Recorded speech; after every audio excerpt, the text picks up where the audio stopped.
Hello and welcome back. We are back with HCV current electricity question number 59. ठीक है, तो ये है हमारे पास एक सर्किट है। सर्किट को आप ध्यान से देखिए, है ना। स्क्रीन पॉज करके आराम से ये सर्किट देख लीजिए पहले। ठीक है, इसमें बैटरी है, रेजिस्टेंसेस है और 4 कैपेसिटेंसेस है। ठीक है, सो इसमें हमें निकालना है चारों कैपेसिटेंसेस पे, इस पे, इस पे, इस पे और इस पे चार्ज निकालना है। ठीक है, तो आइए बनाते हैं, ये कैसे करेंगे। ठीक है, सबसे पहले तो ये क्या है, यहाँ पे हमको दिख रहा है यहाँ पे बैटरी। ठीक है, तो ये है हमारा बैटरी 6 वोल्ट का। बैटरी से कुछ करंट निकलेगा। ठीक है, ये आपको करंट आई दिख रहा है, यहाँ पे से जा रहा है ये। ठीक है, दिस करंट आई, और फिर वही करंट इस बैटरी में जाएगा भी अंदर, है ना। 6 वोल्ट का बैटरी। क्वेश्चन में दिया नहीं है कि स्टेडी स्टेट है, लेकिन हम लोग मान लेते हैं कि स्टेडी स्टेट है। ठीक है, स्टेडी स्टेट है तो किसी भी कैपेसिटर में कुछ भी चार्ज नहीं घुसेगा। ठीक है, जैसे ये वाले कैपेसिटर में कुछ भी करंट नहीं जाएगा, सॉरी चार्ज नहीं, current there is no current through any capacitor. तो इधर कुछ भी करंट नहीं गया, इस रास्ते में, यह रास्ता पूरा ब्लॉक है, यहाँ पे करंट जीरो है, इस भी कैपेसिटर में भी जीरो है, इस कैपेसिटर में भी जीरो है। There is no current anywhere in any of the capacitor. ठीक है, यानी कि जो भी करंट है उसके पास एक ही रास्ता है जाने को। ठीक है, तो ये हमारे पास जो कैपिटल आई है वो एक रास्ता इधर गया, ये रेजिस्टर्स के थ्रू ऊपर, और दूसरा रास्ता इधर गया ऐसे। ठीक है, इन रेजिस्टर्स के थ्रू। ठीक है, और फिर यहाँ से ऐसे लौट रहा है ये, यहाँ पे मिलके I1 I2 वापस से इस जंक्शन पे डी पे मिलके फिर से कैपिटल आई इधर। ठीक है, तो ये डायग्राम आप ढंग से समझ लो पहले अच्छे से, है ना, फिर अपन आगे चलेंगे। सो करंट डिस्ट्रीब्यूशन समझ में आ गया। ठीक है, चलिए हमको निकालना है चार्ज ऑन द कैपेसिटर। तो इस कैपेसिटर पे कुछ चार्ज होगा, ये चार्ज निकालने के लिए हमको क्या करना पड़ेगा, हमें निकालना पड़ेगा Q is equal to CV वाला फॉर्मूला है ना। तो कैपेसिटेंस तो है ना। अगर हम वोल्टेज निकाल लिया हमने अक्रॉस ईच कैपेसिटर तो अपना काम हो जाएगा। ठीक है, चलिए तो अब हम क्या करते हैं, लूप्स को नाम दे देते हैं। जैसे ये वाला लूप है ABCDE, इस लूप में आप KVL लगाओ।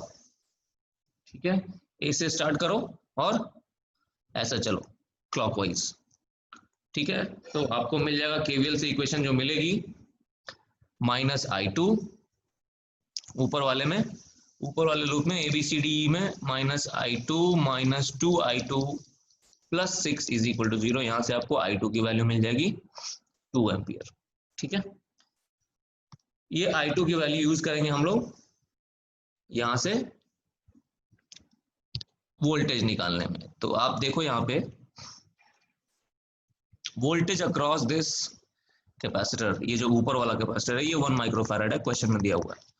तो ये वाला जो कैपेसिटर है और ये जो AB के बीच में जो रेजिस्टेंस है, ये दोनों पैरेलल में है।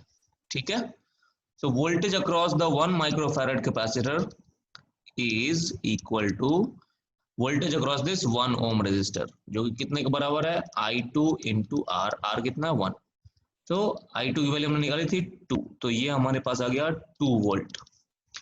वैसे ही यहाँ वाला जो रेजिस्टेंस, यहाँ वाला जो कैपेसिटेंस है ये 2 माइक्रोफैरड का है। ठीक है, तो इस माइक्रोफैरड, इस वाले कैपेसिटेंस पे जो वोल्टेज है is the same as the voltage across this BC। तो BC के थ्रू वोल्टेज क्या हो जाएगा, I2 इंटू 2, है ना, इसका रेजिस्टेंस 2 ओम है, V is equal to IR। तो V 2 माइक्रोफैरड क्या हो जाएगा, I2 इंटू 2, I2 वाले 2 है तो ये हो गया 4 वोल्ट। ठीक है, बराबर है। तो इस तरह से हमारे पास, आप लोग यहाँ का भी इस लूप में KVL लगाना, इस लूप में EFGHDE, इस लूप में KVL लगाना, तो आपको यहाँ से I1 की वैल्यू मिल जाएगी, ये I1। इस I1 की मदद से हम लोग क्या करेंगे, FG और GH दोनों का वोल्टेज निकाल लेंगे। ठीक है, तो इसके हिसाब से फिर सेम तरीके से हमें इन दोनों कैपेसिटेंसेस के अक्रॉस का वोल्टेज भी मिल जाएगा। वोल्टेज मिल गया तो आप ये करना, Q is equal to capacitance into voltage. जैसे एक करके दिखा देते हैं, है ना। लेट्स से हमारे पास यहाँ इस वाले कैपेसिटेंस पे चार्ज है, लेट्स से यहाँ पे x चार्ज है, यहाँ पे -x चार्ज है, ठीक है। तो ये चार्ज हो गया x, तो x इज इक्वल टू इसका कैपेसिटेंस कितना हो गया 1 माइक्रोफैरड, और वोल्टेज हमने निकाला था इसका कितना 2 वोल्ट, तो 2। तो ये हमारे पास चार्ज हो जाएगा 2 माइक्रोकूलम, है ना। सिमिलरली इस वाले के क्रॉस भी निकाल सकते हो। अब चार्ज लेट्स से यहाँ पे चार्ज y है और यहाँ -y है, तो यहाँ पे भी हम बड़े ही आराम से चार्ज निकाल सकते हैं। यहाँ का कैपेसिटेंस है 2 माइक्रोफैरड और यहाँ का वोल्टेज है, हमने निकाला था BC के क्रॉस का वोल्टेज 4 वोल्ट, तो ये हो जाएगा हमारे पास 8 माइक्रोकूलम, ठीक है। ऐसे ही बाकी का भी निकल जाएगा, ठीक है। So that will be all, thank you and have a nice day.